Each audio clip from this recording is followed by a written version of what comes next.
اعوذ باللہ من الشیطان الرجیم بسم اللہ الرحمن الرحیم اللہم صلی علی سیدنا و مولانا محمد وعلی آل سیدنا و مولانا محمد وبارک وسلم۔ اصل نحم امر معروف و نہی منکر۔ امر بالمعروف و نہی عن المنکر دین کا ایسا کتب ہے جس کے ساتھ ہر ایک نبی کو بھیجا گیا۔ اگر اس کتب کو درمیان سے اٹھا لیا جائے تو شریعت تمام کی تمام بیکار اور باطل ہو جائے۔ یہ موضوع اہم 3 ابواب میں ہم پیش کر رہے ہیں۔ باب اول اس کے وجوب کے بارے میں ہے، باب دوم احتساب کی شرائط میں ہے، اور باب سوم یہ بات منکرات کے بیان میں ہے۔ باب اول امر معروف و نہی منکر کا وجوب۔ معلوم ہونا چاہیے کہ امر معروف و نہی منکر واجب ہے۔ اگر کوئی شخص معذور نہیں اور اس کو ترک کرے گا گناہگار ہوگا۔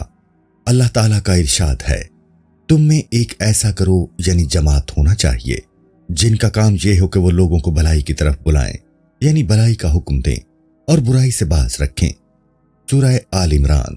اللہ تعالیٰ کا یہ ارشاد اس بات کی دلیل ہے کہ یہ فریضہ ہے، لیکن ایسا فریضہ جو فرض کفایہ ہے کہ جب ایک گروہ اس پر کاربند ہو جائے تو کافی ہے، لیکن اگر کوئی بھی ادا نہ کرے تو سب لوگ گناہگار ہوں گے۔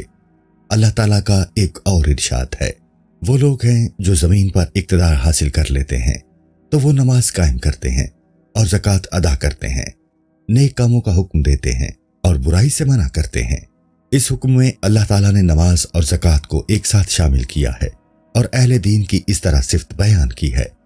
رسول اللہ صلی اللہ علیہ وآلہ وسلم نے ارشاد فرمایا ہے، تم لوگ معروف کا حکم دو ورنہ خداوند تعالیٰ تم میں سے بدترین لوگوں کو تم پر مسلط فرما دے گا۔ اس وقت تم میں سے بہترین لوگ جب دعا کریں گے تو اللہ تعالیٰ اس وقت اس دعا کو نہیں سنے گا۔ حضرت ابوبکر صدیق رضی اللہ تعالیٰ عنہ سے روایت ہے کہ رسول اللہ صلی اللہ علیہ وآلہ وسلم نے ارشاد فرمایا کہ کوئی قوم ایسی نہیں ہے جس میں معصیت کاری ہوتی ہو اور وہ اس بات کا انکار کریں کہ اللہ تعالیٰ ان پر ایسا عذاب نازل کرنے والا ہے جو سب لوگوں کو اپنی لپیٹ میں لے لے گا۔ آپ نے یہ بھی فرمایا ہے کہ تمام نیک کام جہاد کرنے کے مقابلے میں ایسے ہیں جیسے بہت بڑے دریا کے سامنے ایک قطرہ، اور امر معروف کے مقابلے میں ایسا ہے جیسے دریائے عظیم کے مقابلے میں ایک قطرہ۔ انسان جو بات کہتا ہے اس کا تعلق اس کی ذات سے ہے۔ صرف امر بالمعروف و نہی عن المنکر اللہ تعالیٰ فرماتا ہے۔ اللہ تعالیٰ خاص بندوں پر عوام کے سبب سے عذاب نازل نہیں فرمائے گا مگر اس وقت کہ وہ کسی کو منکر میں مبتلا دیکھے اور اس کو منع نہ کر سکے اور خاموش رہے۔ رسول اللہ صلی اللہ علیہ وآلہ وسلم نے فرمایا ہے کہ ایسی جگہ مت بیٹھو جہاں کسی کو ظلم سے قتل کیا جائے یا ظلم سے مارا جائے، کہ ایسی جگہ لعنت برستی ہے اس شخص پر جو اس حال کو دیکھے اور منع نہ کرے۔ ایک اور ارشاد ہے کہ ایسی جگہ جہاں کوئی ناشائستہ بات ہو رہی ہو اور دیکھنے والا احتساب نہ کرے کہ اس احتساب کے باعث نہ تو اس کو موت ہی اس کی موت کے وقت سے پہلے آئے گی اور نہ اس کی روزی کم ہوگی۔ یہ ارشاد اس بات کی دلیل ہے کہ ظالموں کے مکانات میں یا ایسی جگہ جہاں کوئی ظالم ہو اور اس پر احتساب کی طاقت نہ ہو تو بغیر ضرورت کے نہیں جانا چاہیے۔ یہی سبب تھا کہ اسلاف کرام میں سے بہت سے حضرات گوشائے نشین ہو گئے تھے، کیونکہ بازار اور راستوں کو وہ منکرات سے خالی نہیں پاتے تھے۔ رسول اللہ صلی اللہ علیہ وآلہ وسلم کا ارشاد ہے، جس شخص کے سامنے کوئی گناہ ہوتا ہے اور وہ اسے کراہت کرتا ہے تو ایسا شخص غائب شخص کی مانند ہے، اور اگر وہ وہاں موجود نہیں ہے لیکن اس گناہ پر راضی ہے تو گویا وہ گناہ اس کے سامنے ہو رہا ہے۔ آپ صلی اللہ علیہ وآلہ وسلم نے فرمایا ہے کہ جو رسول بھی دنیا میں آیا اس کے حواری یعنی اصحاب ہوئے تھے جو اس رسول کے بعد اللہ تعالیٰ کی کتاب اور اس کے رسول علیہ السلام کی سنت کے مطابق کام کرتے تھے، یہاں تک کہ ان کے بعد ایسے لوگ آئے جو ممبروں پر بیٹھ کر تو نیک اور اچھی باتیں کرتے تھے لیکن خود برے معاملات کرتے تھے۔ تو اس وقت ہر ایک مومن پر فرض ہے اور اس پر حق ہے کہ وہ ایسے لوگوں کے ساتھ ہاتھوں سے جہاد کرے۔ اگر ہاتھوں سے نہ کر سکے تو زبان سے کرے، اور اگر زبان سے بھی نہیں کر سکتا تو پھر وہ خود مسلمان نہیں ہے۔ حضور اکرم صلی اللہ علیہ وآلہ وسلم فرماتے ہیں کہ اللہ تعالیٰ نے ایک فرشتہ کو حکم دیا کہ فلاں شہر کو زیر و زبر کر دو۔ فرشتے نے کہا کہ الہی، فلاں شخص جس نے کبھی ایک لمحہ کے لیے بھی گناہ نہیں کیا ہے اس شہر میں موجود ہے، پھر میں اس شہر کو کیسے زیر و زبر کروں؟ اللہ تعالیٰ نے فرمایا کہ جاؤ اور ایسا ہی کرو کہ اس شخص نے کبھی دوسروں کے گناہوں پر ناگواری کا اظہار نہیں کیا۔ حضرت ام المومنین عائشہ رضی اللہ عنہا فرماتی ہیں کہ رسول اللہ صلی اللہ علیہ وآلہ وسلم نے فرمایا ہے، اللہ تعالیٰ ایسے شہر کے تمام باشندوں پر جس کی آبادی 18,000 مردوں پر مشتمل ہو اور ان کے اعمال پیغمبروں کے اعمال کی طرح ہوں، عذاب نازل فرماتا ہے۔ صحابہ کرام نے عرض کیا کہ یا رسول اللہ صلی اللہ علیہ وآلہ وسلم ایسا کیوں ہے؟ حضور علیہ التحیات والثنا نے فرمایا، اس لیے کہ انہوں نے اللہ تعالیٰ کے لیے دوسروں کے برے کاموں پر غیظ و غضب اور ان کا احتساب نہیں کیا۔ حضرت ابو عبیدہ بن الجراح رضی اللہ عنہ فرماتے ہیں کہ میں نے رسول خدا صلی اللہ علیہ وآلہ وسلم سے عرض کیا کہ یا رسول اللہ صلی اللہ علیہ وآلہ وسلم شہیدوں میں فاضل ترین شہید کون ہے؟ آپ نے فرمایا کہ وہ شخص جس نے سلطان جابر سے محاسبہ کیا تاکہ اس کو اس محاسبہ کی پاداش میں وہ قتل کرتے، اور اگر اس کو قتل نہیں کیا گیا تب بھی اس سے زیادہ مرتبہ کسی کا نہیں ہے، خواہ وہ کتنی ہی طویل عمر پائے۔ اخبار میں وارد ہے کہ اللہ تعالیٰ نے حضرت یوشع بن نون علیہ السلام پر وحی نازل فرمائی کہ میں تمہاری قوم سے 1,00,000 آدمیوں کو ہلاک کروں گا، جس میں 80,000 نیک افراد ہوں گے اور 20,000 اشرار و گناہ گار۔ حضرت یوشع علیہ السلام نے عرض کیا کہ یہ نیک لوگ کیوں ہلاک ہوں گے؟ اللہ تعالیٰ نے فرمایا، اس لیے کہ انہوں نے ان اشرار اور خطا کاروں کو اپنا دشمن نہیں سمجھا اور ان کے ساتھ کھانے پینے اٹھنے بیٹھنے اور دوسرے معاملات کرنے میں اعتراض نہیں کیا۔ باب دوم، احتساب کی شرط۔ معلوم ہونا چاہیے کہ احتساب تمام مسلمانوں پر واجب ہے، بس اس علم کا اس کی شرائط کے ساتھ جاننا بھی واجب ہوا، اس لیے کہ جس فریضہ کی شرائط سے آگاہی نہیں ہوگی اس کی ادائیگی ممکن نہیں ہے۔ احتساب کے 4 ارکان ہیں: 1 محتسب، 2 جس کا احتساب کیا جائے، سوم جس معاملہ یا جس چیز میں احتساب کیا جائے، 4 احتساب کی نوعیت اور کیفیت۔ رکن اول یعنی محتسب کے لیے بس یہ شرط ہے کہ وہ مسلمان ہو اور مکلف ہو کہ احتساب دین کا حق بھی ہے۔ سلطان کی اجازت اور محتسب کے صاحب عدل ہونے کی شرط کے بارے میں اختلاف ہے، بعض کہتے ہیں کہ یہ ضروری ہے اور بعض کہتے ہیں یہ ضروری نہیں ہے، اور ہمارے نزدیک بھی یہ شرط نہیں ہے۔ عدالت اور پارسائی احتساب کی شرط کس طرح ہو سکتے ہیں جبکہ کوئی شخص بھی گناہوں سے معصوم نہیں ہے کہ یہ شرط لگائی جائے کہ احتساب وہی کر سکتا ہے جس سے کوئی گناہ سرزد نہ ہو؟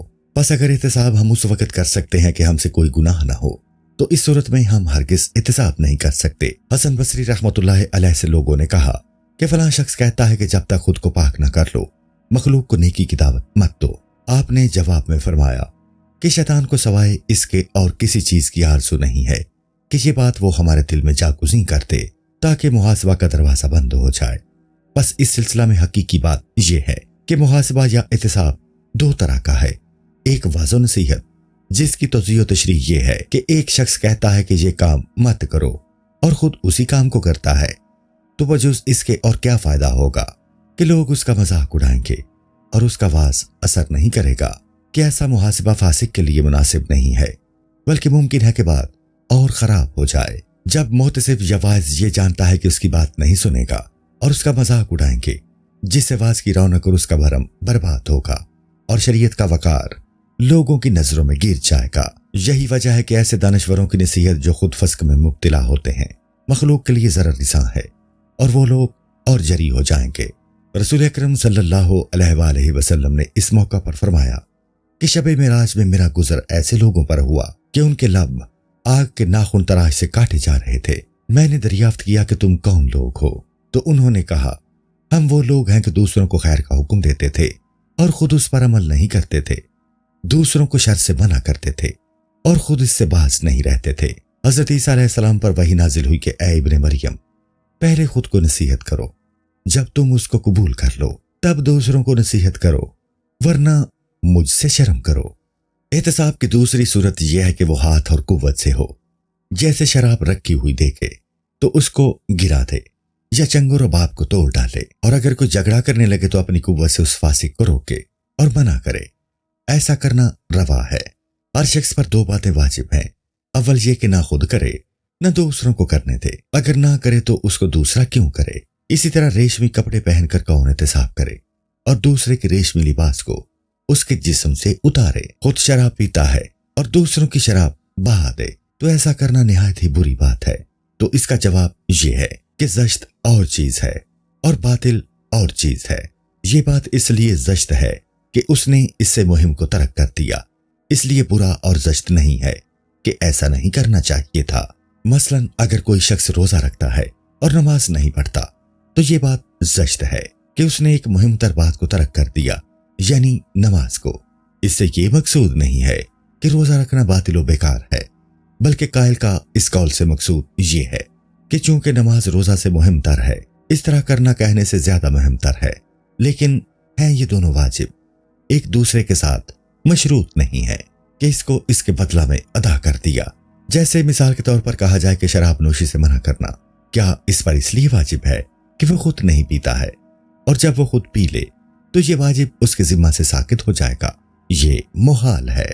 شرط دوم یہ ہے کہ اس محاسبہ کے لیے بادشاہ کی اجازت اور اس کے حکم نامہ کی ضرورت ہو، تو یہ بھی محاسبہ کے لیے شرط نہیں ہے۔ بزرگان سلف نے تو خود اس کے برعکس بادشاہوں اور سلاطین پر محاسبہ کیا ہے۔ اس کی تفصیل بہت طویل ہے۔ اس مسئلہ کی حقیقت اس طرح معلوم ہو سکتی ہے کہ تم محاسبہ کے درجات معلوم کر لو، وہ ہم بیان کرتے ہیں۔ احتساب کے 4 درجات ہیں۔ محاسبہ کا درجہ اول نصیحت کرنا ہے اور خداوند عز و جل سے ڈرانا اور اس کی نافرمانی کا خوف دلانا، اور یہ تمام مسلمانوں پر واجب ہے۔ تو پھر کسی منشور اور فرمان کی کیا ضرورت ہے؟ بلکہ فاضل ترین عبادت یہ ہے کہ بادشاہ کو نصیحت کی جائے اور اس کو اللہ تعالیٰ کا خوف دلایا جائے۔ درجہ دوم برے الفاظ کہنا، مثلا جس کا محاسبہ کرنا ہے اس سے کہا جائے کہ اے فاسق، اے ظالم، اے احمق یا اے جاہل، تو خدا سے نہیں ڈرتا جو ایسے کام کرتا ہے۔ یہ تمام باتیں بالکل درست ہیں۔ اگر فاسق کے حق میں کہی جائیں، ایسے کلمات کہنے کے لیے کسی فرمان یا اجازت کی ضرورت نہیں ہے۔ درجہ سوم تیسرا درجہ ہاتھ سے منع کرنے کا ہے، جیسے شرابی کی شراب بہا دے یا چنگو رباب توڑ دے، ریشمی پگڑی اس کے سر سے اتارے۔ یہ تمام باتیں عبادت کی طرح واجب ہیں۔ ہر وہ بات جو ہم نے باب اول میں بیان کی ہے، اس امر پر دلیل ہے کہ جو کوئی مومن ہے اس کو شریعت نے اس قسم کا اختیار دیا ہے جس کے لیے سلطان کی اجازت کی ضرورت نہیں ہے۔ درجہ چہارم یہ ہے کہ احتساب کے لیے مارے، لیکن مارتے وقت اس بات کا خیال رہے اور اس بات سے ڈرے کہ اگر وہ لوگ مقابلہ پر ڈٹ جائیں تو مددگاروں کی ضرورت ہوگی، بس ایسی صورت میں اپنے کچھ حامیوں کو جمع کر لے، تب مار دھاڑ سے محاسبہ کرے۔ لیکن ہو سکتا ہے کہ اس طرح سے فتنہ برپا ہو جائے کہ بادشاہ وقت سے اس کی اجازت نہیں لی گئی تھی، بس بہتر یہ ہے کہ اس درجہ کے محاسبہ میں بادشاہ سے اجازت لے لی جائے۔ احتساب کے یہ درجات اگر پیش نظر رہیں تو کوئی تعجب نہیں کہ بیٹا باپ کا احتساب کرے تو سوائے اس کے کہ لطف و مدارہ کے ساتھ نصیحت کرے اور کوئی صورت نہیں ہے۔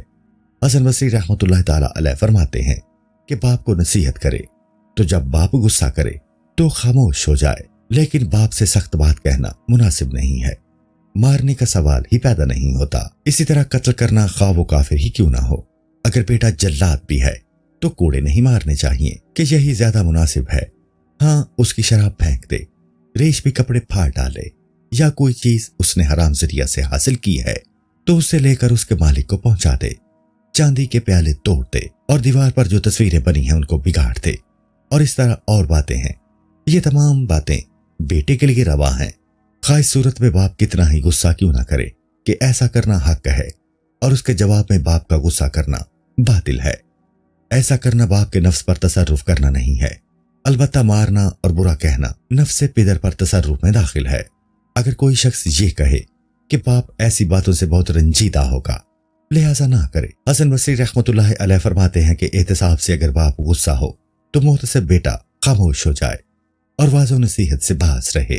اسی طرح غلام کا احتساب اپنے آقا پر اور آقا کا غلام پر، بیوی کا احتساب شوہر پر اور ریت کا احتساب بادشاہ پر اسی طرح ہے جس طرح بیٹے کا احتساب باپ پر، کہ یہ تمام حقوق موقد و مقرر ہیں اور ان کی بڑی اہمیت ہے۔ البتہ شاگرد کا احتساب استاد پر بہت آسان ہے کہ استاد کی حرمت دین کے اعتبار سے ہے، بس وہ جب اس علم کے مطابق جو استاد سے حاصل کیا ہے عمل پیرا ہو، یعنی احتساب کرے، تو کوئی محال بات نہیں ہے، بلکہ وہ عالم جو اپنے علم کے مطابق عمل نہ کرے اس نے اپنی عزت تو پہلے ہی گنوا دی ہے۔ رکن دوم یعنی وہ امور جن میں احتساب کیا جاتا ہے